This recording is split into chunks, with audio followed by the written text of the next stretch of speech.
Subscribe and press the bell icon to never miss a video from NYOOOZ.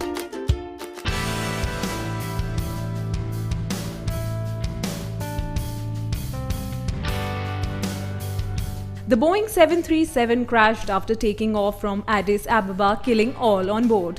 Last October, the same type of plane, a Boeing 737-8 MAX, crashed in Indonesia, killing all 189 people on board. Following this, China, Indonesia, Singapore, and several airlines around the world have grounded Boeing 737. Aviation watchdog DGCA on Monday issued strict safety instructions for flying Boeing 737 MAX 8 planes, including that the pilot in command should have at least 1,000 hours of flying experience. Meanwhile, Boeing is already taking steps to minimize the damage of its image. It has postponed the debut of its new 777X jetliner, which was scheduled for this week. NYOOOZ Desk.